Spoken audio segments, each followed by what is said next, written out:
الحمد لله رب العالمين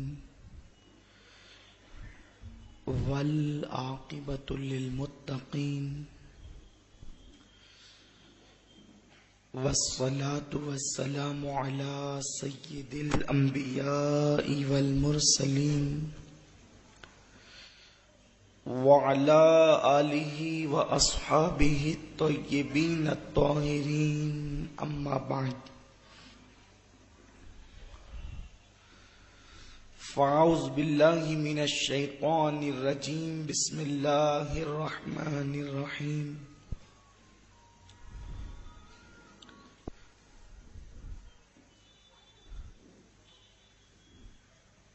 قال النبي صلى الله تعالى عليه وسلم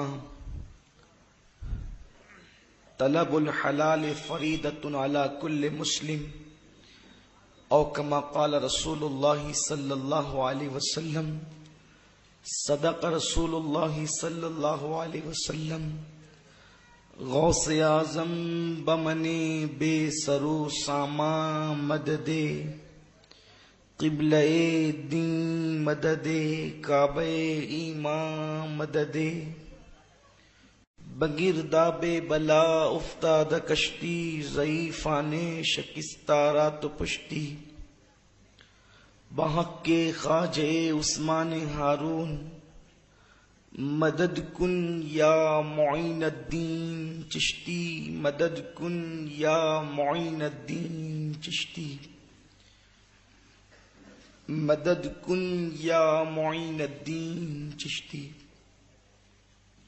معزز و محترم حاضرین محفل، پردہ نشین ماؤں اور بہنوں، السلام علیکم ورحمۃ اللہ وبرکاتہ۔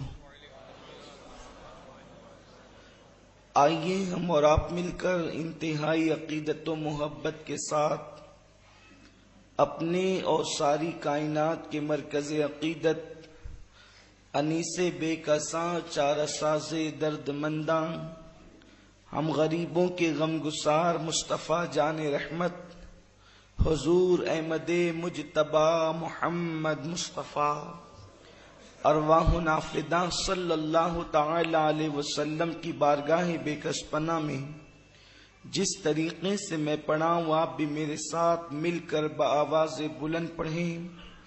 الصلاۃ والسلام علیک یا رسول اللہ،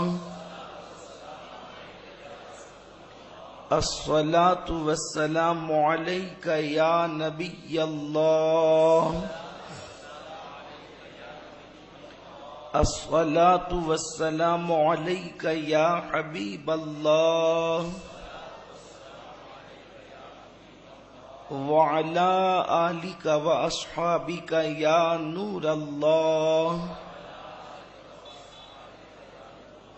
صلی اللہ تعالی علیہ وسلم۔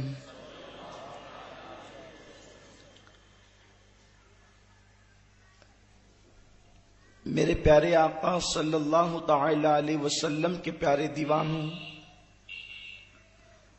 آج کی یہ محفل مدرسہ اہل سنت فیضان اولیاء کے جشن تقسیم اسناد کے موقع پر منعقد کیا گیا ہے، اور اصل خطاب ہم سب کو، آپ کو، قائد محترم حضرت علامہ حافظ و قاری محمد شاکر علی نوری صاحب قبلہ عطائے حضور مفتی اعظم سے سماعت کرنا ہے۔ اب وقت میں اتنی گنجائش نہیں ہے کہ کوئی مستقل عنوان پر گفتگو کی جائے۔ جتنے وقت میں حضور قبلہ قائد محترم یہاں تشریف لاتے ہیں اتنی دیر میں کچھ باتیں آپ کی خدمت میں عرض کرنے کی سعادت حاصل کروں گا۔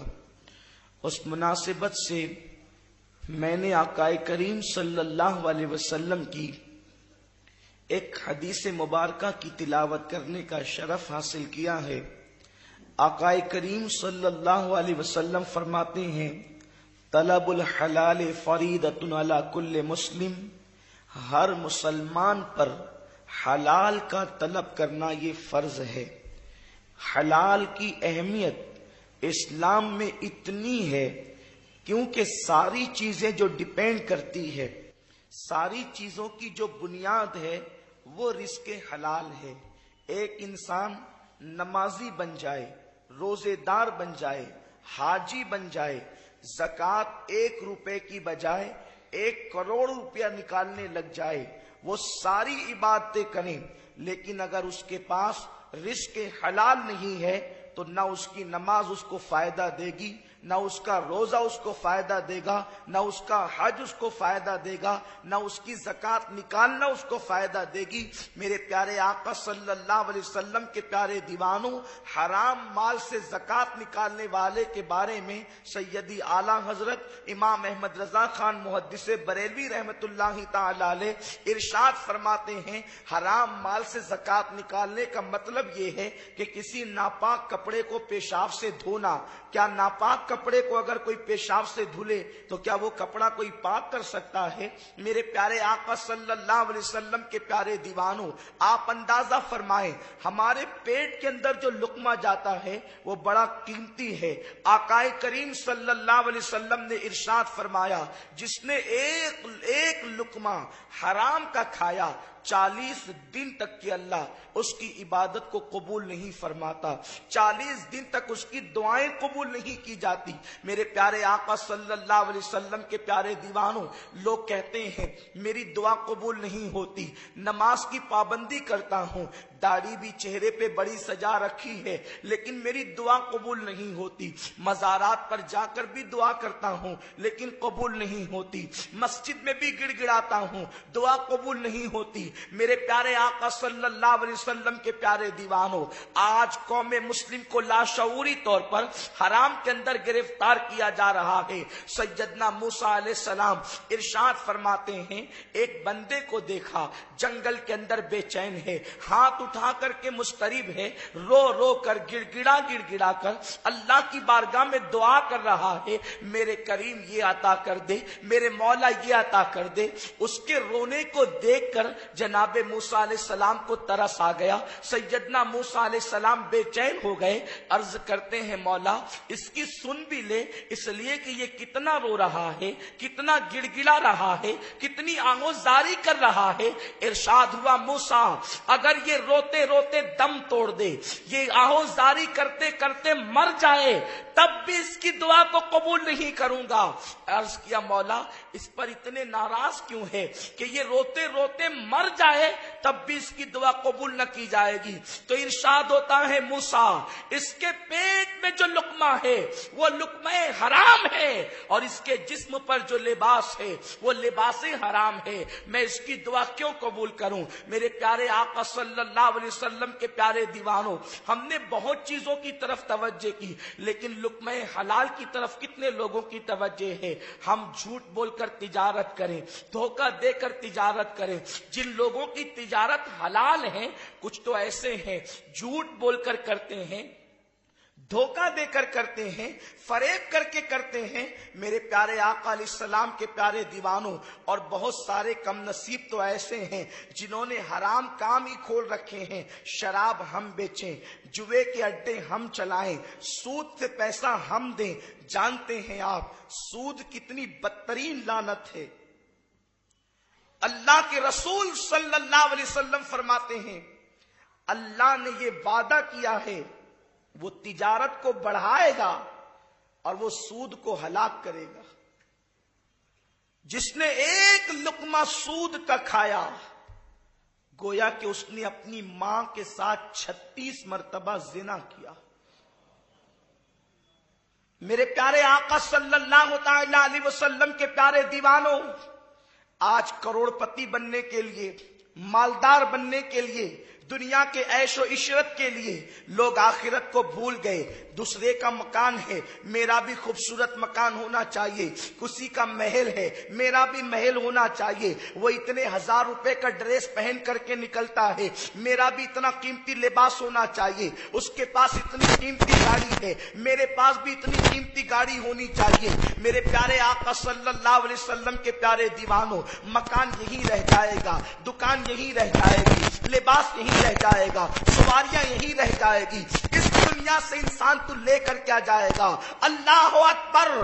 دنیا کا وقت کا سکندر اعظم کہلانے والا آدھی سے زیادہ دنیا کو فتح کرتا ہے تو وہ ساتھ میں کچھ نہیں لے کر کے جاتا. سودی کاروبار کر کے ہم کیا لے جائیں گے؟ شراب بیچ کر ہم کیا لے جائیں گے؟ سٹوں کے اڈوں کو آباد کر کے ہم کیا لے جائیں گے؟ جھوٹ بول کر کما کر ہم کیا لے جائیں گے؟ میرے پیارے آقا صلی اللہ علیہ وسلم کے پیارے دیوانوں, اگر آپ کے علم میں نہیں تو غور سے سن لے. سکندر اعظم کسی بڈھے کا نام نہیں ہے, کسی بوڑھے انسان کا نام نہیں ہے. سکندر وہ ہے, جب وہ پیدا ہوا اس نے شعور کی آنکھیں کھولی تو کیفیت یہ تھی کہ اس کا باپ یونان کے ایک چھوٹے سے دیہات کا حکمراں تھا. جب اس نے شعور کی آنکھیں کھولی تو اس نے پلان تیار کیا, میرا باپ چھوٹے سے دیہات کا بادشاہ ہے, میں پوری دنیا کو فتح کروں گا. اور آپ کو حیرت ہوگی کہ اس نے 15-16 سال کی قلیل مدت کے اندر آدھی سے زیادہ دنیا کو فتح کر لی. اور 38 سال 8 مہینے کی عمر میں یا 32 سال 8 مہینے کی عمر میں اس کو ٹائیفائڈ کا مرض ہوا اور اسی عالم میں اس کا انتقال ہو گیا. جس وقت وہ دنیا سے کوچ کرنے لگا اس نے لوگوں کو مشورہ دیا, جب میں دنیا سے جاؤں تو جنازے کے باہر میرے ہاتھوں کو کر دینا تاکہ جاتے جاتے دنیا کو پیغام دے دوں کہ وقت کا سکندر اعظم جس نے آدھی سے زیادہ دنیا کو صرف 15-16 سال کی قلیل مدت میں فتح کیا وہ بھی جا رہا ہے تو ہاتھ خالی لے کر کے جا رہا ہے. تم کیا لے کر کے جاؤ گے؟ میرے پیارے آقا صلی اللہ علیہ وسلم کے پیارے دیوانوں, افسوس آج حلال کی طرف توجہ نہ رہی. لوگ کہتے ہیں مولانا حلال کھائیں گے تو کب ترقی کریں گے, حلال کھائیں گے تو ترقی ممکن نہیں ہوگی, سچ بول کر کمائیں گے تو کب ترقی کریں گے. یاد رکھیں, سچائی اور صداقت میں امن و عافیت ہے. ترقی دھیرے سے ہوگی لیکن ہمیشہ کی ترقی ہوگی. اور حرام میں ترقی آپ کو بظاہر جلدی نظر آئے گی, وہ ترقی نہیں. حرام میں برکت نہیں اور حلال کو زوال نہیں. حلال کبھی بھی زوال پذیر نہیں ہو سکتا اور حرام میں کبھی برکت نہیں ہو سکتی. اور جو لوگ اپنی اولاد کو حرام کھلاتے ہیں نا, اولاد بڑی ہو کر وفادار نہیں ہوتی. اکثر دیکھ لیں, تجربات شاہد ہیں, جنہوں نے اپنی اولاد کی پرورش لقمہ حرام سے کی, اولاد نے بڑا ہو کر کے ان کو آنکھیں دکھائی. وہ ملک کے بھی غدار ہوئے, مذہب کے بھی بے وفا ہوئے اور ماں باپ کے بھی بے وفا ہوئے. یہاں پر مجھے حلال کی برکتوں میں سے ایک واقعہ یاد آتا ہے. اگر حضرت کے آنے تک مکمل ہو گیا تو ٹھیک ہے, ورنہ جہاں پر بات ہوگی وہیں ختم ہوگی. میں جلدی جلدی اشارے دے کر کے گزرنا چاہتا ہوں. ایک شخص ہے, مسجد کا مؤذن ہے, اس کا نام مبارک ہے. مبارک ایک خوبصورت جوان ہے, اس لیے کہ خوبصورتی جو ہے وہ غریبی اور امیری کی بنیاد پر نہیں ملا کرتی, بلکہ اللہ جسے چاہتا ہے حسن عطا کرتا ہے.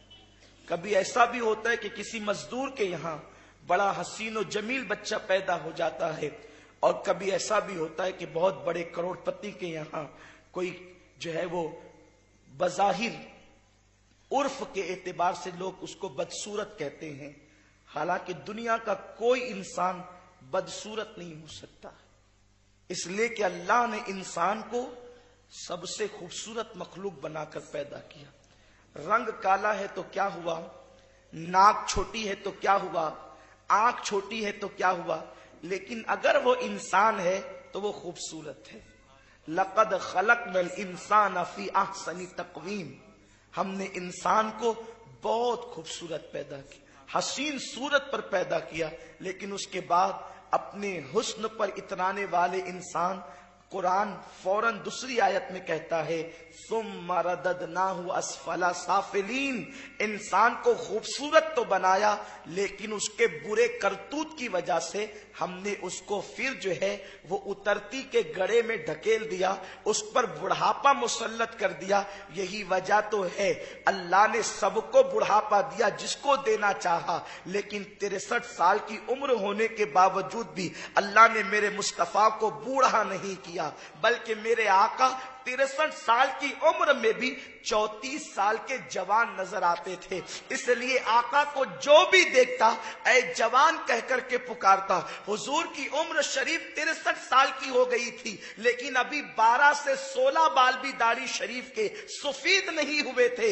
یہ میرے رسول کا معجزہ ہے۔ تو میرے پیارے آقا صلی اللہ علیہ وسلم کے پیارے دیوانوں، یہ ایک الگ عنوان ہے۔ اللہ نے اپنے محبوب کو بڑھاپے سے کیوں بچایا، یہ ایک الگ عنوان ہے، پھر کبھی اس پر گفتگو ہو سکتی ہے، لیکن بات یہ چل رہی ہے اگر کوئی انسان ہے تو وہ خوبصورت ہے، اس لیے کہ اللہ فرماتا ہے لقد خلقنا الانسان فی احسن تقویم، ہم نے انسان کو اچھی صورت پر پیدا کیا۔ ایک مقام پر تو یہاں تک فرمایا کہ ہم نے آدم کو اپنی صورت پر پیدا کیا۔ میرے پیارے آقا صلی اللہ علیہ وسلم کے پیارے دیوانوں، مبارک ایک غریب گھرانے کا انسان ہے، جس کے والدین بھی نہیں ہیں، جس کے قرابت دار غربت کی وجہ سے جس سے دامن چھڑاتے ہیں۔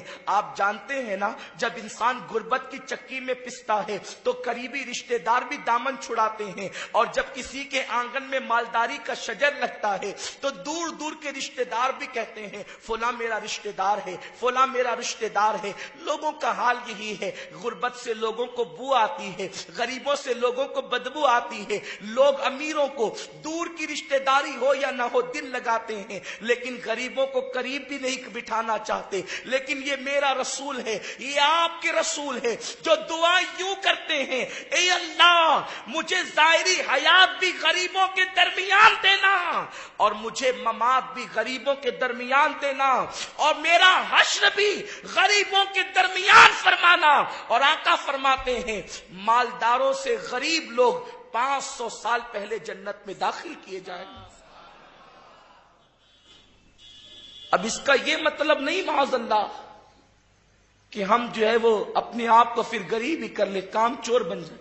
غریب کا مطلب یہ بھی نہیں ہے کہ آدمی جو ہے وہ بھیک مانگتا رہے، آدمی کوششوں کے باوجود تقدیر کا مارا ہو، یہ الگ عنوان ہے۔ مبارک مؤذن ہے مسجد کے اندر، لیکن اس کی فطرت اور طبیعت میں یہ ہے، مبارک کی طبیعت میں، کہ وہ فجر کی نماز کے بعد اشراق اور چاشت پڑھ کر مسجد سے نکلتا ہے، اور ظہر سے پہلے پہلے مزدوری کر کے پھر مسجد میں آ جاتا ہے، پورا دن مسجد میں رہتا ہے۔ یعنی اتنا کما لیتا ہے کہ پورا دن جو ہے اس کا گزارا ہو جائے، دن بھر میں اس کے لیے افطار کا انتظام ہو جائے، سحری کا انتظام ہو جائے۔ روزانہ کا معمول ہے کہ وہ روزہ رکھتا ہے۔ ایک دن مسجد کے امام جو حکومت کی طرف سے، بادشاہ کی طرف سے قاضی شہر مقرر کیے گئے تھے، یعنی قاضی شہر کا مطلب چیف جسٹس اس زمانے کا ہوتا تھا، جو جج ہوا کرتا تھا، فیصلے کرتا تھا۔ جو مسجد کا امام تھا وہی جج بھی تھا۔ مؤذن صاحب جوان تھے، وظیفے میں مصروف تھے۔ قاضی صاحب کو خیال آیا میری بیٹی جوان ہو گئی ہے، جوان بیٹی کا رشتہ دیکھنا چاہیے کہ کہیں میری بیٹی کی شادی ہو جائے۔ اس خیال کے اندر دماغ دوڑانے لگے، بیٹی کو دوں تو کہاں دوں؟ پھر خیال آیا کہ مبارک سے بہتر رشتہ کون سا ہو سکتا ہے؟ امام صاحب قاضی ہے، چیف جسٹس ہیں، جج ہیں، اور بیٹی کے رشتے کے لیے ایک ایسے انسان کا انتخاب کر رہے ہیں، ایسے انسان کا جس کے پاس خود کا مکان بھی نہیں ہے، جو مسجد میں سوتا ہے، لیکن بس فکر کیا ہے؟ اس زمانے کے اندر بیٹیوں کو مالداروں کے حوالے نہیں کیا جاتا تھا صرف، یقیناً ہر آدمی کی خواہش ہے کہ میری بیٹی خوشحال گھرانے میں رہے، ہونا چاہیے، لیکن حلال و حرام تو دیکھو۔ اونچی بلڈنگ دیکھ لی، یہ نہیں دیکھا کہ حلال کماتا ہے کہ حرام کماتا ہے۔ خوش عقیدہ ہے یا بد عقیدہ ہے؟ بس آج کل مال مال مال۔ وقت کا قاضی شہر اپنی بیٹی کے رشتے کے لیے مبارک کا انتخاب کرتا ہے اور خود سے مبارک شادی کیوں نہیں کرتے؟ حضرت میرا تو مکان بھی نہیں ہے، مجھے بیٹی کون دے گا؟ مبارک اگر تم حوصلہ کرو، ہمت کرو تو تمہاری شادی بہت اچھے گھرانے میں ہو سکتی ہے۔ مبارک نے کہا مگر حضرت مجھے دے گا کون؟ تو قاضی صاحب نے بغیر جھجک کے کہا میں دوں گا، میری بیٹی کا نکاح میں تیرے ساتھ کر دوں گا، اس لیے کہ میں تیرا کردار دیکھ رہا ہوں، تیرا کیریکٹر دیکھ رہا ہوں، تیرا انداز زندگی دیکھ رہا ہوں، میں اپنی بیٹی کا نکاح تیرے ساتھ کروں گا۔ کوئی اغوا پچھوا نہیں، بلکہ بس ایک سسر ہونے والا کھڑا ہے، ہونے والا داماد ہے، اور دونوں کے درمیان بات طے ہو رہی ہے۔ مبارک نے شرما کر کہا حضرت لیکن یہ مخمل میں ٹاٹ کا پیون کیسا لگے گا؟ کہا وہ کچھ بھی ہو، اگر تم راضی ہو تو میں اپنی بیٹی کا نکاح تمہارے ساتھ کرنے کے لیے تیار ہوں، تم مکان کا انتظام کر لو، کرائے کا کوئی مکان دیکھ لو۔ مبارک نے کہا بہت اچھا، انتظام میں لگ گئے، مسجد کے قریب میں کرائے کا مکان مل گیا، اتنے دینے ہوں گے اور پھر اتنے روپے جو ہے وہ آپ کو روزانہ کے حساب سے ادا کرنے ہوں گے۔ اب یہ ہے مبارک کا نکاح ہو گیا، مبارک کا نکاح ہوا۔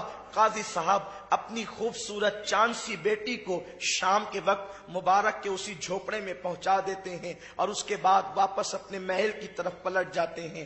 فجر کی نماز میں جب مبارک نماز کے لیے آئے تو چہرے پر نہ نیند کا کوئی اثر تھا، نہ کسی اور چیزوں کا اثر تھا۔ وہ لوگ اہل اللہ تھے، اللہ والے تھے، جو چہرے دیکھ کر کے راتوں کی داستانیں پڑھ لیا کرتے تھے، اسی کو کہتے ہیں لفافہ دیکھ کر مضمون کا پڑھ لینا۔ مبارک کو دیکھ کر قاضی صاحب نے کہا بیٹے مبارک آثار کچھ اچھے نہیں ہیں۔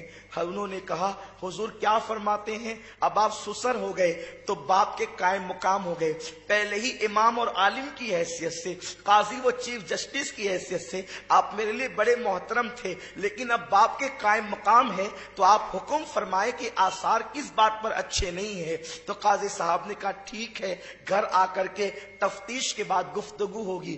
صبح کے وقت گھر آئے، بیٹی سے تنہائی میں ملاقات کی اور اس کے بعد مبارک پر برہم ہو گئے۔ مبارک ایک تو میں نے تجھے تیری غربت کے باوجود بھی اپنی بیٹی کا نکاح تیرے ساتھ کیا اور تو نے میری بیٹی سے ملاقات بھی نہ کی، وظیفہ زوجیت بھی ادا نہ کیا۔ کیا میری بیٹی کے اندر کوئی نقص تھا؟ میری بیٹی میں کوئی عیب تھا؟ میری بیٹی کے اندر کوئی کمی تھی؟ چاند جیسی بیٹی سے تو نے قربت نہیں کی۔ مبارک کیا تجھے معلوم نہیں کہ شادی کی پہلی رات وصل کی رات ہوتی ہے، دو دلوں کے ملاقات کی رات ہوتی ہے، دل کے آنگن میں وصل کے پودے لگانے کی رات ہوتی ہے؟ تو مصلی بچھا کر پوری رات عبادت کرتا رہا، کیا تجھے پتا نہیں کہ بیوی کا حق کیا ہے؟ جب قاضی صاحب سب کچھ بول چکے تو مبارک نے دھیرے سے زبان کھول کر کہا قاضی صاحب آپ کے احسانات سر آنکھوں پر، میں زندگی کی آخری سانس تک کبھی آپ کے احسان کو فراموش نہیں کر سکتا، لیکن عرض یہ ہے آپ بادشاہ کے ملازم ہیں اور بادشاہ کے یہاں آپ ملازمت کرتے ہیں، پتا نہیں کبھی کبھی آپ نے کسی کی رعایت بھی کی ہوگی فیصلے میں، اور بادشاہ کے یہاں جو ٹیکس آتا ہے وہ حلال سے بھی آتا ہے اور حرام سے بھی آتا ہے۔ مجھے یہ نہیں یقین سے معلوم کہ آپ حرام کے کھاتے ہیں اور یہ بھی یقین سے نہیں معلوم کہ حلال کھاتے ہیں، تو چونکہ اب یہ جو آپ کی بیٹی ہے وہ میری اولاد کی ماں بننے والی ہے، میں اس سے یوں ہی کیسے ملاقات کر لوں؟ میرے رسول کا فرمان ہے کہ ایک لقمے کا اثر 40 دن تک رہتا ہے۔ قاضی صاحب 40 دن تک تمہاری بیٹی کو ہاتھ نہیں لگاؤں گا، اپنے ہاتھ کی محنت کی کمائی 40 دن تک پہلے میں آپ کی بیٹی کو کھلاؤں گا، آپ کے لقمے کا اثر ختم ہوگا، میرے حلال کے لقمے کا، جو پیور حلال ہے جب اس کا اثر چڑھے گا تب میں اپنی بیوی سے قربت کروں گا۔ قاضی صاحب خوش ہو گئے، پیشانی چوم کر چلے گئے۔ 40 دن تک کی اپنی محنت کی کمائی کھلائی، سچائی و صداقت کی کمائی کھلائی۔ جب 40 دن مکمل ہوئے تو 41ویں شب میں وظیفہ زوجیت ادا کیا، اور اسی رات خدا کا کرنا کہ بچہ اپنے ماں کے شکم میں قرار پایا، اور جب وہ بچہ پیدا ہوا تو مبارک نے اس بچے کا نام عبداللہ رکھا۔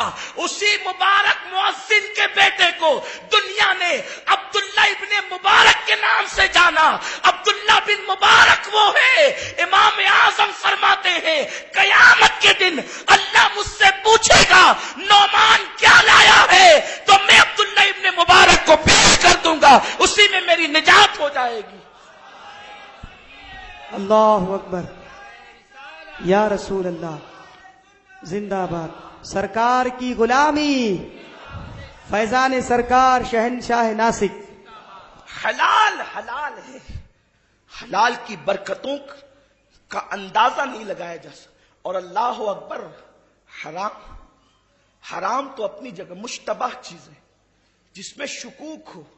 جب سیدنا امام احمد ابن حنبل رضی اللہ تعالیٰ عنہ کو جیل میں رکھا گیا تو منصور حلاج کی بہن روزانہ کھانا لے کر کے آتی تھی، لیکن ایک دن بھی منصور کی بہن کا کھانا امام احمد ابن حنبل نے نہیں کھایا۔ ایک دن منصور کی بہن کہتی ہے حضرت میں تو چرخہ کاٹ کر کے لاتی ہوں، چرخہ کاٹ کر کے میں حلال کی کمائی لاتی تھی اور آپ کے لیے اتنی محنت سے کھانے کا انتظام کرتی تھی۔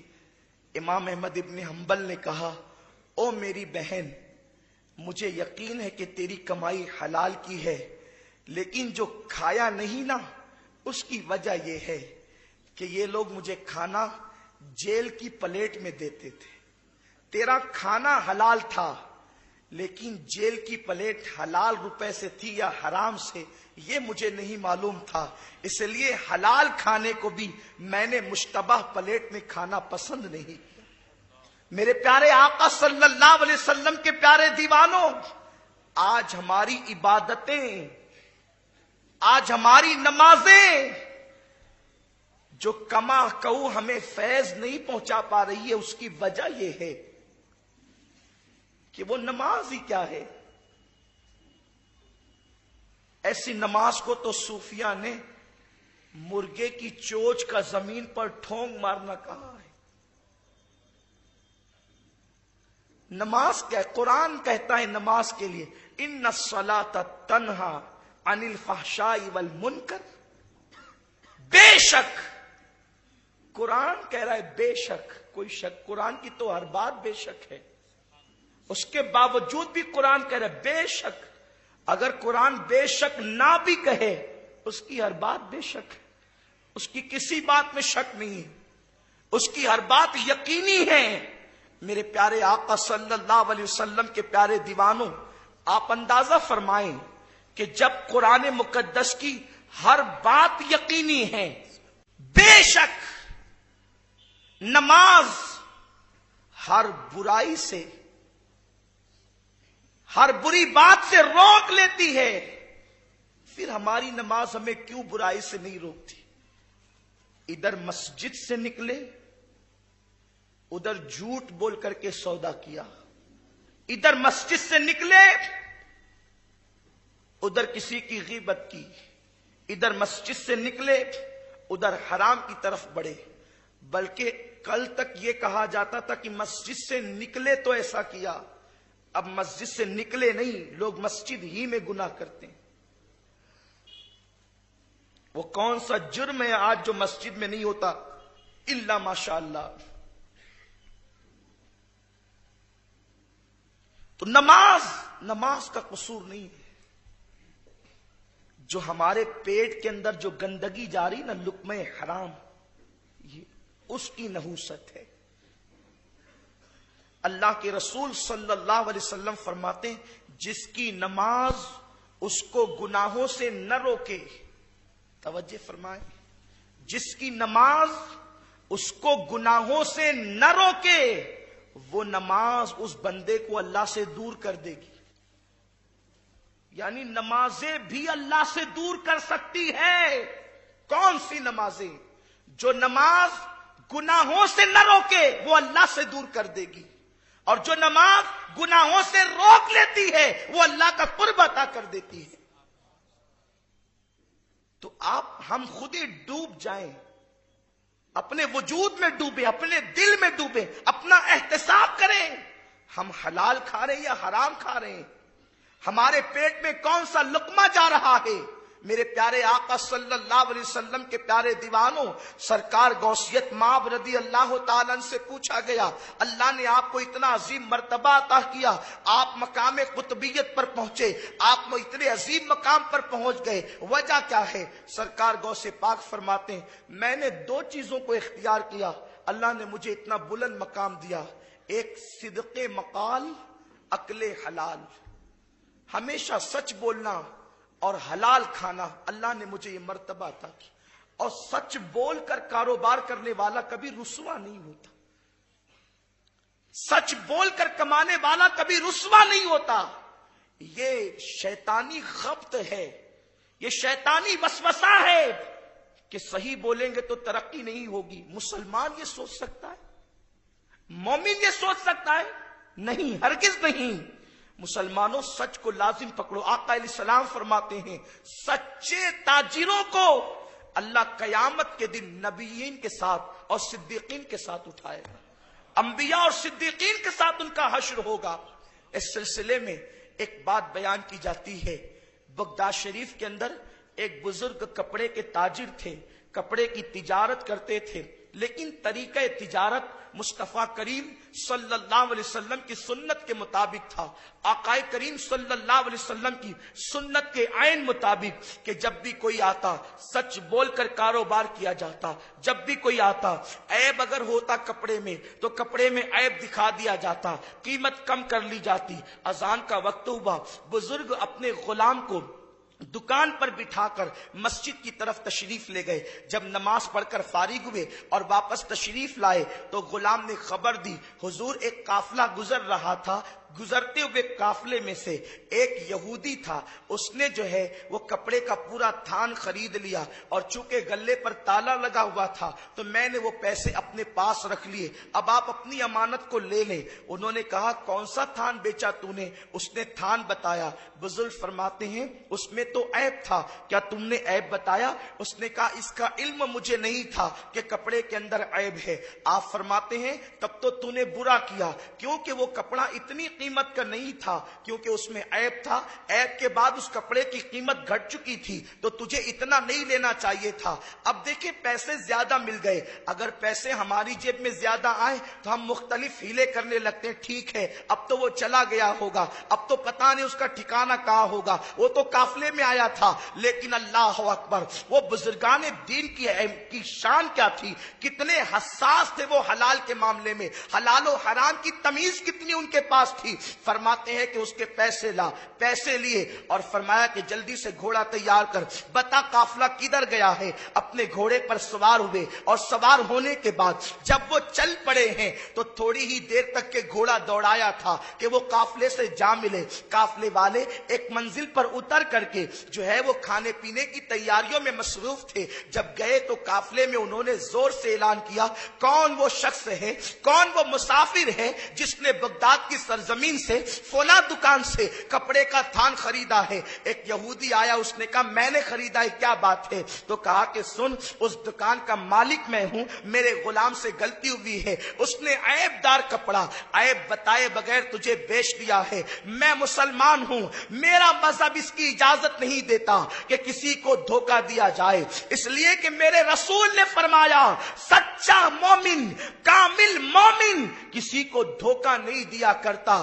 اللہ اکبر یہ تیرے پیسے لے لے اور میرا تھان واپس دے دے، یا پھر ایک کام کرو پہلے تم عیب دیکھ لو اور عیب دیکھنے کے بعد جتنے پیسے کم کر سکتے ہو نئے سرے سے سودا کرو۔ اللہ اکبر، اس نے کپڑا نکالا، کپڑا نکالنے کے بعد جب تھان کھولا، تھان کھولنے کے بعد کیا دیکھتا ہے اس میں عیب ہے۔ اس نے پھر اس کے بعد تھان کو باندھ دیا اور جو کپڑے وہ بزرگ لائے تھے، وہ جو پیسے وہ بزرگ لائے تھے، اس پیسے کو لے کر کے اس یہودی نے پھینک دیا۔ جب زمین پر پھینک دیا ہے تو اس کے بعد وہ اس نے دوسرے روپے اپنی تھیلی سے نکالے اور نکالنے کے بعد اتنے ہی روپے گن کر کے اس بزرگ کے ہاتھ میں دے دیا، اور ہاتھ میں دینے کے بعد کہا ذرا ہاتھ بڑھائیے اور کلمہ پڑھ کے مجھے بھی مسلمان کر دیجئے، مجھے اسلام میں داخل کر دیجئے۔ انہوں نے کلمہ پڑھایا اور اسلام کے اندر داخل کر دیا۔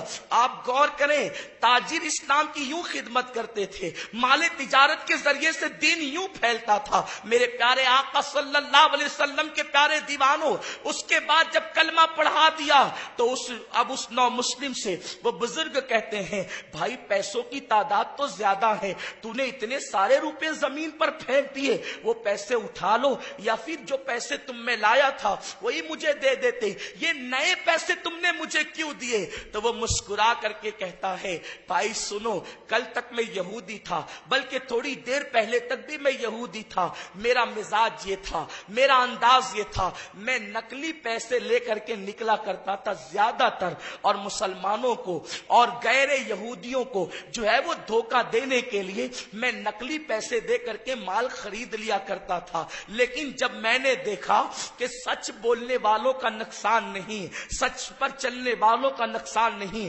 صداقت پر چلنے والوں کا نقصان نہیں، اگر تم یہ پیسے کھوٹا مال دے کر کے رکھ لیتے تو تمہارے مقدر میں نقلی پیسے آتے، لیکن تم نے مجھے نقصان سے بچانے کے لیے یہاں تک کا سفر کیا تو میرے ضمیر نے گوارا نہ کیا کہ جو مجھے نقصان سے بچانا چاہتا ہو میں اس کو نقصان پہنچاؤں، اس لیے میں نے نقلی پیسے پھینک دیے، اب تمہارے ہاتھ میں جو اصلی پیسے ہیں وہ میں نے پیسے دیے ہیں تاکہ تم نقصان سے بچ جاؤ۔ میرے پیارے آقا صلی اللہ علیہ وسلم کے پیارے دیوانوں، ان کو اتنا مال بھی ملا، سچ بول کر کے سودا بھی بکا، اور اس کی برکت سے اللہ نے ایک کافر کو ایمان کی دولت بھی عطا کر دی۔ اب آپ مجھے بتائیں، دراصل سوچ بدل گئی ہے، فکر بدل گئی ہے۔ مسلمان صرف داڑھی رکھ کر کے مکمل مسلمان نہیں ہوتا، صرف ٹوپیاں پہن کر کوئی کامل مسلمان نہیں ہوتا۔ داڑھی ٹوپی کی اہمیت اپنی جگہ ہے، پہلے اپنی سوچ کو مسلمان کرو، پہلے اپنی فکر کو مسلمان کرو۔ اقبال نے اسی لیے تو کہا تھا زباں سے کہہ لیا لا الہ تو کیا حاصل، دل و نگاہ مسلمان نہیں تو کچھ بھی نہیں۔ یہ دل کب مسلمان ہوگا؟ یارو خدا ہماری ٹوپیاں نہیں دیکھتا، کتنی چھوٹی ہے کتنی بڑی ہے، کس رنگ کی ہے کس طرز کی ہے، کیسی بنی ہوئی ہے، خدا ٹوپیاں نہیں دیکھتا، خدا چہرے نہیں دیکھتا، پھر وہ کیا دیکھتا ہے؟ متفق علیہ بخاری مسلم کی روایت ہے ان اللہ لا ينظر الى صورکم و الى اموالکم ولکن ينظر الى قلوبکم۔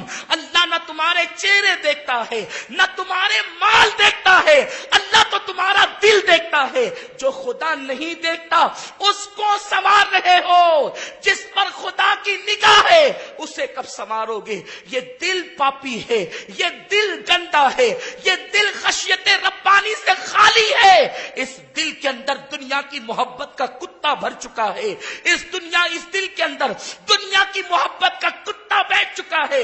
اسی لیے تو آج مسلمان چند سکوں کے لیے کسی کی عزت میں ہاتھ ڈال رہا ہے، کسی کی آبرو پہ حملہ کر رہا ہے، کسی کو قتل کر رہا ہے، کسی کو دھوکہ دے رہا ہے۔ مسلمانوں وہ مسلمان تھے، اب وہ قبروں میں سو گئے ہیں، اب انہیں چراغ لے کر نہیں، انہیں سورج لے کر تلاش کیجئے، انہیں نہ پاؤ گے جو حلال کے لیے 3 دن تک فاقے کرتے تھے، جن کے گھروں میں 1 مہینے تک چولہے نہیں جلتے تھے، صرف حلال کی خاطر کہ حلال ملے گا تو پکائیں گے، حلال ملے گا تو کھائیں گے۔ انہوں نے 1 مہینے چولہے بند کیے، انہوں نے 3 دن کے فاقے کیے، انہوں نے پیٹ پر پتھر باندھے۔ کیا نہیں پتا سیدنا ابو ہریرہ رضی اللہ تعالیٰ عنہ فرماتے ہیں ہمارا حال یہ تھا کہ بھوک کی وجہ سے ہم زمین مسجد نبوی کی زمین پہ چت لیٹ جاتے تھے تاکہ اس پیٹ کو قرار مل جائے. سیدنا ابو ہریرہ فرماتے ہیں کبھی اوپر پہننے کے لیے کرتا ہوتا تو تہبند کا انتظام نہ ہوتا، ہم مسجد نبوی کے اندر جھک جھک کر کے چلا کرتے تھے تاکہ بے ستری نہ ہو جائے. کھانا سب کچھ نہیں ہے، غذا سب کچھ نہیں ہے، نیند سب کچھ نہیں ہے. اگر کھانا سونا اور بچوں کی پیدائش اسی کا نام زندگی ہے تو بڑی معذرت کے ساتھ یہ کام تو کتا بھی کر لیتا ہے، کھاتا کتا بھی ہے، سوتا کتا بھی ہے، اس کے یہاں بھی بچوں کی پیدائش ہو جاتی ہے. اگر اسی کا نام زندگی ہے تو پھر زندگی کیا جی؟ کتے کی اور ہماری زندگی میں فرق کیا ہے؟ بلکہ بڑی معذرت کے ساتھ ایک بات یہ کہوں، کتے کو بھی یہ شعور ہے کہ مجھے کیا کھانا چاہیے اور کیا نہ کھانا چاہیے. آپ نے کبھی نہیں دیکھا ہوگا کہ کتا گھاس چر رہا ہو، وہ گھاس چر کر کے گائے کا حق نہیں مارتا، وہ گھاس چر کر کے بکریوں کا حق نہیں مارتا. اسے پتا ہے کہ اللہ نے میری غذا یہ رکھی ہے، مجھے یہی کھانا. اے انسان، تو شیطان کا کتنا آلے کار بن گیا کہ کتے کو یہ شعور ہے کہ جو میری غذا ہے مجھے وہی کھانا ہے. تجھے شعور نہیں؟ اشرف المخلوقات کہلانے کا حق کیا ہے؟ اپنے آپ کی ہم نے قدر کیا کی ہے؟ کیا قدر کی ہے ہم نے؟ کتا جانتا ہے کہ مجھے کون سی چیز چھوڑ. رکھ کے دیکھیں، آپ جا کے تجربہ کر کے دیکھیں. ہمارے فقہاء نے بڑی تفصیل پیش کی ہے. قربانی کے جانور کے حوالے سے بھی قربانی کا موسم آ رہا ہے کہ کچھ جانور ایسے ہوتے ہیں جو کتے اور بکری کے ملاپ سے پیدا ہوتے ہیں، تو اس کی قربانی ہوگی کہ نہیں ہوگی.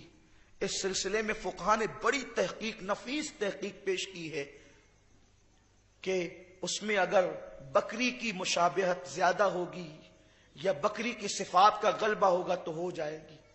اب یہ ہے کہ دونوں اکول ہے، برابر برابر ہے، تو کیسے پتا کریں کہ اس میں کتے کی صفت زیادہ ہے یا بکری کی؟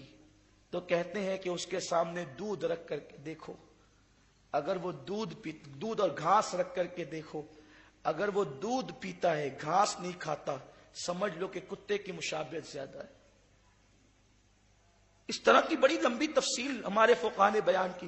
یعنی کتے کو بھی یہ شعور ہے کہ مجھے کیا کھانا ہے کیا نہیں. اور ہمارا حال یہ، بلکہ کچھ تو اتنے بے باک ہے، مولانا بسم اللہ پڑھ کے کھا لو سب حلال ہے.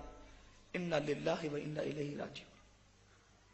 ایک بزرگ تھے جو اولیاء کو درس دیتے تھے، ولیوں کو درس دیتے تھے. ایک مرتبہ وہ درس دے رہے تھے، دوران درس قریب میں کچھ بچے گیم کھیل رہے تھے. گیند کھیلتے ہوئے بچے کھیلتے کھیلتے گیند جو ہے وہ اچھل کر ان بزرگوں کی محفل میں آ گئی. بچوں میں ہمت نہیں ہوئی تاکہ جا کر کے گیند لائیں. یہ جو بے ادب پیدا ہوتے ہیں نا، اس میں کوئی نہ کوئی نقص ہوتا ہے. بغیر نقص کے کوئی بے ادب پیدا نہیں ہوتا.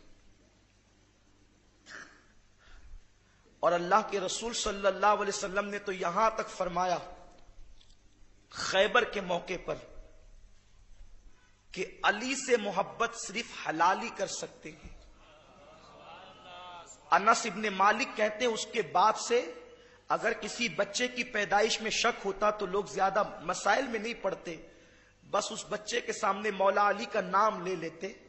اگر بچہ علی کی محبت کی بات کرتا تو سمجھ جاتے کہ حلالی ہے، اور مولا علی سے عداوت کی بات کرتا تو سمجھ جاتے کہ حلالی نہیں ہے. یارو، جب غیر حلالی علی سے محبت نہیں کر سکتا تو غیر حلالی نبی سے محبت کیسے کر سکتا ہے؟ یہ جو بے ادبوں کی ایک ٹولی نکل رہی ہے نا، آقا کریم صلی اللہ علیہ وسلم کی شان میں بدزبانیاں، ہذیان گوئیاں جو ہو رہی ہے نا، تو ان سے کہو کہ پہلے یہ اپنے شجرہ نسب کو تلاش کریں. کیونکہ حضور کی محبت ہر ایرے غیرے کو نہیں دی جاتی، ادب اور تعظیم ہر ایرے غیرے کو نہیں دیا جاتا۔ جن کے نسب میں شرافت ہوتی ہے انہیں نبی کی تعظیم اور احترام دیا جاتا ہے۔ اسی لیے کسی مفکر نے کہا ہے نبی کی تعظیم اور ادب وراثت میں نہیں ملا کرتی، یہ ماں کی شرافت سے ملا کرتی ہے۔ ماں شریف ہوتی ہے تبھی نبی کی تعظیم ملا کرتی ہے، نبی کا احترام ملا کرتا ہے۔ بہرحال سارے بچے ادب کی وجہ سے چھپ گئے۔ جب بزرگ کا بچہ تھا اس نے پوچھا کیوں، کھیل کیوں رک گیا؟ تو کہنے لگے کھیل اس لیے رک گیا، کھیل اس لیے رکا کہ بزرگوں کی محفل میں گیند چلی گئی ہے، کسی میں ہمت نہیں ہے کہ لائے۔ کہا بس اتنی سی بات ہے، اتنی چھوٹی سی بات ہے۔ بزرگوں کی محفل میں گیند گئی اور کھیل روک دیا، میں لاتا ہوں۔ آیا، سلام بھی نہیں کیا، گھسا گیند لے کر کے بھاگ گیا۔ لوگ حیران تھے، اتنے بڑے ولی کا بیٹا ہے،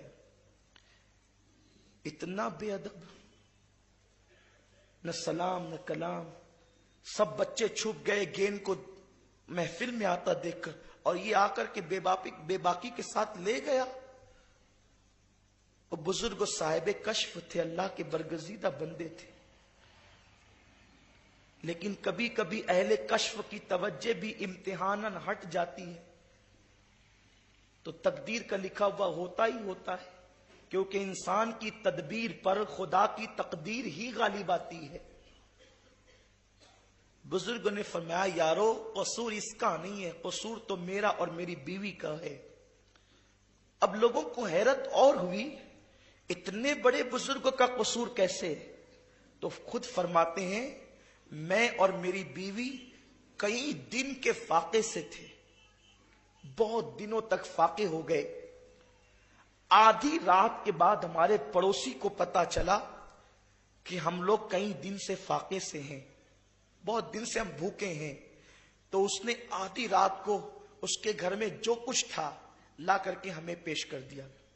اب ہم بھوک سے اتنے بے چین اور مضطرب تھے کہ ہم نے کھانے کی کوئی تحقیق ہی نہیں کی کہ یہ کھانا حلال کا ہے یا حرام کا ہے، اس کے یہاں کس طریقے سے آتا ہے، وہ کماتا کیسے ہے۔ بغیر تحقیق کے ہم نے وہ کھانا بھوک کی وجہ سے کھا لیا۔ اور اسی رات جب پیٹ میں کھانا گیا تو دل نے چاہا کہ وظیفہ زوجیت ادا کریں، اور اسی رات یہ بچہ اپنی ماں کے پیٹ میں آیا۔ جو ہم نے مشکوک ڈاؤٹ فل کھانا کھایا ہے، یہ اسی ڈاؤٹ فل کھانے کا اثر ہے، مشکوک مشتبہ کھانے کا اثر ہے کہ یہ بچہ نافرمان اور بے ادب پیدا ہوا ہے۔ آپ مجھے بتائیں اگر اللہ والا مشکوک مشتبہ کھانا کھا لے تو ان کے گھر میں بیٹا نافرمان اور بے ادب پیدا ہو، اور ہم جان بوجھ کر حرام کی منڈیاں لگائیں، تو ہماری اولاد ہماری فرما بردار کیسے ہو سکتی ہے؟ ہماری اولاد نیک اور پرہیزگار کیسے ہو سکتی ہے؟ خون کا اثر انسان کے وجود میں زندگی کی آخری سانس تک کے رہتا ہے۔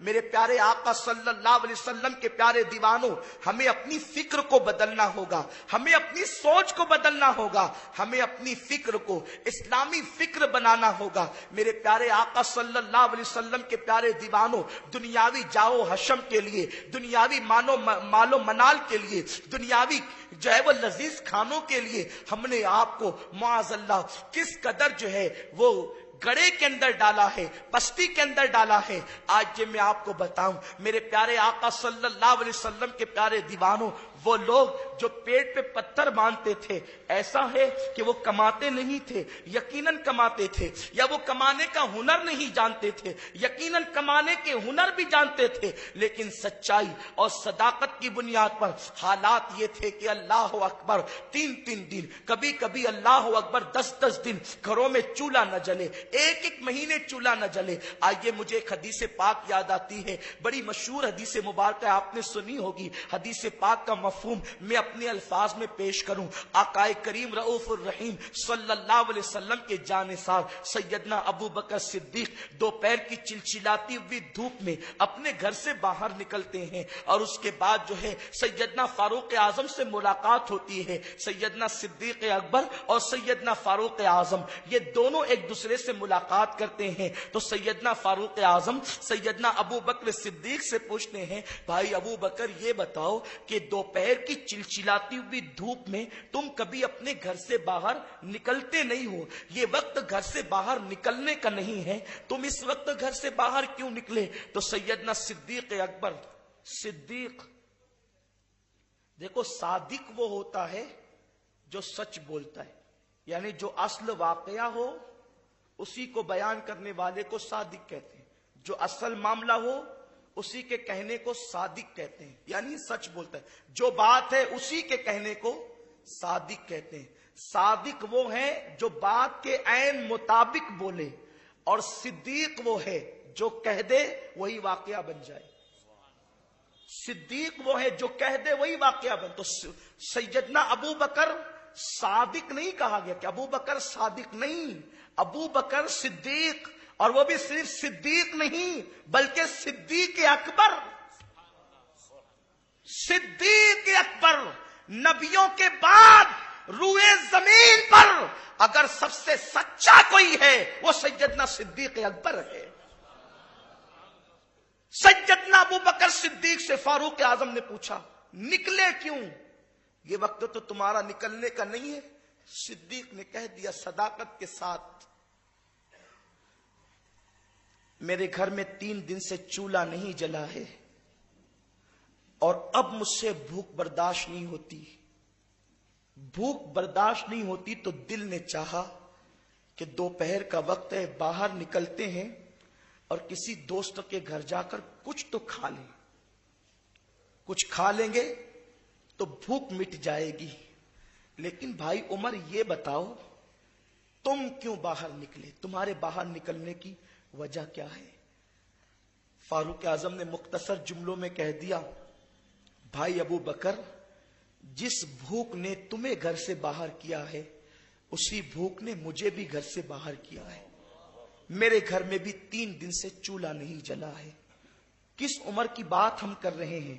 وہ جس کے نام سے کیسر و کسریٰ کے تاجدار کانپتے ہیں. کس عمر کی بات کر رہے ہیں؟ جس کا ذکر توریت میں ہے, انجیل میں ہے, قرآن میں ہے. وہ مشورہ دے تو ان کے مشورے کی تائید میں اللہ قرآن کی آیتیں نازل فرماتے. آیات قرآن جس کے مشورے کی تائید میں نازل ہوتے. سیدنا فاروق اعظم نے کہہ دیا کہ جس بھوک نے تمہیں گھر سے باہر کیا بس اسی بھوک نے مجھے بھی گھر سے باہر کیا. دونوں مشورہ کر رہے تھے کہ جائیں کس کے گھر. ابھی یہ گفتگو ہو رہی تھی کہ دیکھا کہ سامنے سے آمینہ کا لال مصطفیٰ کریم, وہ رسول جس کے بارے میں اہل سنت کا امام یوں کہتا ہو آسماں خوان زمیں خوان زمانہ مہمان. آسماں خوان زمیں خوان زمانہ مہمان, صاحب خانہ لقب کس کا ہے تیرا تیرا. جس کے در سے لوگ پلتے ہیں, کائنات پلتی ہے, جو قاسم نعمت بنا کر بھیجا گیا ہو, جو مالک جنت بنا کر بھیجا گیا ہو, جس کے در کا سوالی مرغ سدرہ جبریل امین ہو. نبی جہاں سے پائیں, صحابہ کو جہاں سے ملے, اولیاء کی جھولیاں جہاں بھرے, وہ مصطفیٰ کریم کونین کا آقا مالک جنت مالک کونین تشریف لاتے ہیں اور دونوں یاروں کو خود سے سلام کرتے ہیں. اور اس کے بعد میرے رسول کا سوال یہ ہے دوپہر کی چلچلاتی ہوئی دھوپ میں تم لوگ یہاں کیا کر رہے ہو؟ کیوں اس وقت تو دھوپ میں باہر نکلے ہو؟ تو دونوں یاروں نے عرض کر دیا یا رسول اللہ صلی اللہ تعالی علیہ وسلم, ہمارے ماں باپ آپ پر قربان حضور, ہمارے گھروں میں 3 دن سے چولہے نہیں جلے ہیں, اسی لیے یا رسول اللہ ہم گھر سے باہر نکل گئے, بھوک نے ہمیں گھر سے باہر کیا آقا تاکہ کسی ساتھی کے گھر جا کر کچھ کھا پی لیں. یا رسول اللہ ہم تو بھوک کی وجہ سے گھر سے باہر نکلے, لیکن حضور ہم آپ سے پوچھ سکتے ہیں کہ یہ وقت تو حضور کے گھر سے باہر نکلنے کا نہیں ہے, آقا یہ بتائیں کہ آپ اس وقت تو دوپہر کی چلچلاتی ہوئی دھوپ میں گھر سے باہر کیوں نکلے؟ تو میرے رسول نے فرما دیا کہ تمہارے گھروں میں 3 دن سے چولہے نہیں جلے، لیکن محمد کے گھر میں 1 مہینہ ہو گیا ہے چولہا نہیں جلا ہے۔ جس بھوک نے تمہیں گھر سے باہر کیا ہے اسی بھوک نے مجھ محمد کو بھی گھر سے باہر کیا ہے۔ میں چاہتا ہوں کہ کسی کے گھر جا کر جو ہے کسی ساتھی کے گھر جا کر کچھ کھاؤں۔ یہاں پر کچھ لوگ ہیں جنہیں ہذیان بکنے کا موقع ملتا ہے۔ دیکھا اللہ کے نبی صلی اللہ علیہ وسلم کے گھر 1 مہینے تک چولہا نہیں جلا تو حضور خود سے گھر سے باہر نکلے۔ خدا کے عزت و جلال کی قسم میرے رسول کو گھر سے باہر نکلنے کی ضرورت نہیں تھی۔ یہ حکمت کے تحت تھا، تعلیم امت کے لیے تھا، امت کی صبر کے لیے تھا، ورنہ بخاری شریف کی حدیث تو ہے نا، آقائے کریم فرماتے ہیں جب میرے رسول نے صوم وصال رکھنا شروع کیا تو لوگوں نے دیکھ کر کے رکھنا شروع کیا۔ جب دیکھا کہ لوگوں کے چہرے پیلے پڑنے لگے، لیکن مصطفیٰ کریم کی سرخی تو اپنی جگہ قائم ہے، لوگ جو ہے وہ کھڑے ہونے سے عاجز ہونے لگے، لیکن مصطفیٰ کریم کی طاقت کا عالم یہ ہے، اشارہ کرتے ہیں تو پتھر بولنے لگتے ہیں۔ یہ میرے رسول کی طاقت ہے اور مسلسل صوم وصال ہے۔ تو جب آقائے کریم نے فرمایا تمہارے جوانوں کے چہرے پیلے کیوں پڑتے ہیں، یہ کھڑے ہونے سے عاجز کیوں ہوتے ہیں، تو عرض کیا یا رسول اللہ آپ کو دیکھ کر صوم وصال رکھنا شروع کر دیا۔ تو آقا نے فرمایا تم میں کون ہے جو میری طرح ہے؟ سنو میں وہ ہوں، میں اپنی راتیں اپنے اللہ کے ساتھ گزارتا ہوں، میرا اللہ مجھے کھلاتا بھی ہے مجھے پلاتا بھی ہے۔ علماء کی تحقیق یہ ہے، علامہ اسماعیل حقی رحمت اللہ تعالی علیہ فرماتے ہیں حضور علیہ السلام اگر ساری زندگی کچھ نہ کھاتے نا تو حضور کو کھانے کی ضرورت نہیں تھی، پھر پیٹ پہ پتھر کیوں باندھے؟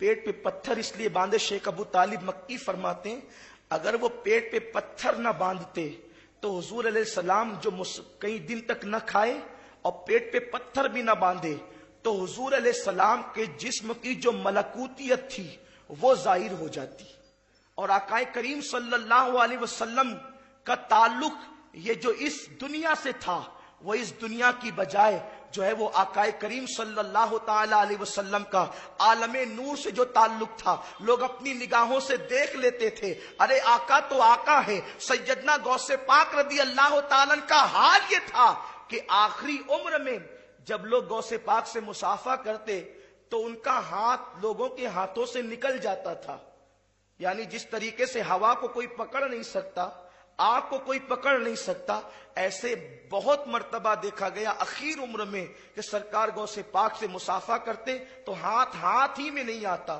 کسی نے عرض کیا ایسا کیوں ہوتا ہے کہ آپ کا ہاتھ میں نہیں آتا؟ فرماتے ہیں بیٹو وہ جو عبد القادر تھا وہ پہلے عبد القادر تھا، اب عبد القادر نہیں ہے، اب جو کچھ ہے وہ مصطفیٰ کا جلوہ ہے۔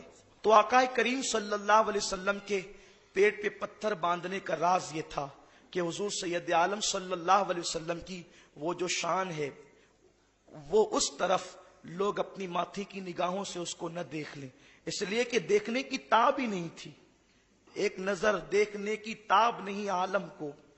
استاذ زمن فرماتے ہیں ایک نظر دیکھنے کی تاب نہیں عالم کو، وہ اگر جلوہ کریں کون تماشائی ہو، وہ اگر جلوہ کریں کون تماشائی ہو۔ انسان خود نہیں دیکھ سکتا، ایک نظر دیکھنے کی اس میں ہمت نہیں ہے، اگر وہ خود جلوہ فرمائے، وہ خود دکھانے پر آ جائیں، وہ خود اپنی شان شوکت کے مطابق جو ہے اپنی اللہ نے جو ان کی شان انہیں بخشی ہے اس کے مطابق وہ جلوگر ہو جائیں تو پھر کون دیکھنے کی طاقت رکھتا ہے، کس میں ہمت ہے؟ میرے پیارے آقا علیہ السلام کے پیارے دیوانوں، تو آقا نے فرمایا کہ وہی بھوک جو تم کو گھر سے باہر لائی ہے اسی بھوک نے مجھے بھی گھر سے باہر کیا ہے۔ آقا کریم صلی اللہ علیہ وسلم جو ہے وہ اپنے دونوں یاروں کو لے کر اپنے پرانے میزبان سیدنا ابو ایوب انصاری رضی اللہ تعالیٰ کے مکان پر تشریف لے گئے، اور اس کے بعد حضور علیہ السلام نے ان کے دروازے پہ دستک دی۔ ابو ایوب انصاری اپنے باغ میں تھے، آقا کریم صلی اللہ علیہ وسلم کی خوشبو پا کر سیدنا ابو ایوب انصاری جو ہے وہ تشریف لائے اور آقا کریم صلی اللہ علیہ وسلم کا استقبال کیا، اور پھر سرکار کی بارگاہ میں قسم قسم کی کھجوریں پیش کی اور عرض کیا یا رسول اللہ صلی اللہ تعالی علیہ وسلم ابھی آپ اس کو ملاحظہ فرمائیں، حضور آپ اس کو تناول فرمائیں، میں ابھی کھانے کا انتظام کرتا ہوں۔ جلدی سے بکری ذبح کی اور پھر جو ہے وہ جو پیس کر کے آٹا تیار کیا اور کھانا تیار کیا۔ جب کھانا تیار ہو گیا تو جو کی روٹی اور بکری کے گوشت کا سالن یہ تمام کھانوں کا سردار کہا گیا ہے، آقا کریم صلی اللہ علیہ وسلم کے سامنے رکھا ہوا ہے۔ سیدنا ابو ایوب انصاری اور دونوں یار سرکار کے چہرے کی طرف دیکھتے ہیں۔ آقا کریم صلی اللہ علیہ وسلم کبھی کھانے کی طرف دیکھتے ہیں اور پھر کبھی نگاہیں نیچی کر لیتے ہیں۔ انتظار ہے کہ حضور شروع کریں تو ہم بھی شروع کریں، کیونکہ کھانے کے آداب یہ ہیں کہ جب دسترخوان پر کوئی بڑا موجود ہو، مرتبے کے اعتبار سے یا علم کے اعتبار سے یا عمر کے اعتبار سے، تو جب تک وہ شروع نہ کرے دوسرا کوئی شروع نہ کرے۔ تو دونوں یار میرے سرکار کے خاموش ہیں۔ ابو ایوب انصاری عرض کرتے ہیں یا رسول اللہ صلی اللہ تعالی علیہ وسلم آپ جو ہے وہ کھانے کو ملاحظہ فرمائے، حضور کھانا حاضر ہے، حضور جو ہے وہ کھانا شروع کر دیں۔ تو میرے آقا صلی اللہ علیہ وسلم نے ایک روٹی اٹھائی اور سالن سے بوٹیاں اٹھا کر کے اس روٹی پر رکھی، اور آقا کریم صلی اللہ علیہ وسلم نے فرمایا ابو ایوب میری بیٹی فاطمہ بھی کئی دن کے فاقے سے ہے اور اس کے گھر میں تقریباً 1 مہینے سے چولہا نہیں جلا ہے، میں اس کو چھوڑ کر کے کیسے کھا لوں؟ ایک کام کرو، پہلے یہ کھانا فاطمہ کے گھر دے دو، اس کے بعد ہم کھائیں گے۔ وہ کھانا بھجوایا گیا، آقا کریم صلی اللہ علیہ وسلم نے کھانا کھایا، اور جب کھانا مکمل ہو گیا تو اللہ کے حبیب صلی اللہ علیہ وسلم کی آنکھ میں آنسو تھے۔ حضرت ابو ایوب عرض کرتے ہیں، صدیق و فاروق عرض کرتے ہیں یا رسول اللہ صلی اللہ علیہ وسلم اب رونے کی وجہ کیا ہے؟ اب آقا آپ کیوں رو رہے ہیں؟ کھانا کھانے کے بعد رونے کی وجہ کیا ہے؟ آقا کریم صلی اللہ علیہ وسلم فرماتے ہیں ہم نے کتنا لذیذ کھانا کھایا، ہم نے کتنا اچھا کھانا کھایا، میں ڈرتا ہوں کہ اگر میرا اللہ قیامت کے دن اس کھانے کے حوالے سے مجھ سے پوچھے گا تو میں کیا جواب دوں گا؟ آقا کریم صلی اللہ علیہ وسلم سے تو وعدہ ہے، اللہ کے حبیب صلی اللہ علیہ وسلم سے تو وعدہ ہے، اسی لیے تو اس دن سارے لوگ نفسی نفسی کہیں گے، مصطفیٰ کریم نفسی نفسی نہیں کہیں گے، لیکن اس کے باوجود امت کی تعلیم کے لیے حضور فرما رہے ہیں کہ میرا اللہ اس کھانے کے بارے میں کئی دن کے فاقے کے بعد اللہ کے رسول صلی اللہ علیہ وسلم گوشت اور جو کی روٹی کھا رہے ہیں، تو اس معاملے میں یہ فکر ہے ہم تو روزانہ 3 مرتبہ پیٹ بھر کر ایک سے غذا کھاتے ہیں، اور پھر ان غذا میں بھی اس کا فرق نہیں کہ حلال ہے یا حرام۔ اللہ کی بارگاہ میں ہم کیا جواب دیں گے؟ میرے پیارے آقا صلی اللہ علیہ وسلم کے پیارے دیوانوں، یہ حدیث میں نے پڑھی تھی، اسی پہ اپنی گفتگو ختم کرتا ہوں۔ طلب الحلال فریضۃ علی کل مسلم، ہر مسلمان پر لازم ہے وہ حلال کو طلب کرے۔ یہ حدیث پاک حجت الاسلام امام غزالی رحمت اللہ تعالی علیہ نے احیاء العلوم شریف میں نقل فرمائی ہے۔ اللہ تعالی ہمیں حلال کی طلب نصیب فرمائے، اور اللہ ہمیں حلال اتنا عطا کر دے کہ وہ ہمیشہ کے لیے حرام سے ہمیں بے نیاز فرما دے۔ دوران گفتگو اگر کوئی غلطی ہو گئی ہو تو اللہ تعالیٰ اپنے پیارے محبوب مصطفیٰ کریم رؤوف الرحیم علیہ تیت و تسلیم کے صدقہ و طفیل معاف فرمائے، اور اللہ تعالیٰ اس گفتگو کو قبول فرمائے۔ وما علینا الا البلاغ۔ السلام علیکم ورحمۃ اللہ وبرکاتہ۔ رسالت کے پروانوں ہر سنیچر کو بعد نماز عشاء سنی دعوت اسلامی کے عالمی مرکز اسماعیل حبیب مسجد میں سنی اجتماع ہوتا ہے، آپ حضرات پابندی کے ساتھ اس میں شرکت فرمائیں۔ سنی دعوت اسلامی کی ویب سائٹ sunnidawatisllami.net پر وزٹ کریں اور بہت ساری دینی معلومات حاصل کریں۔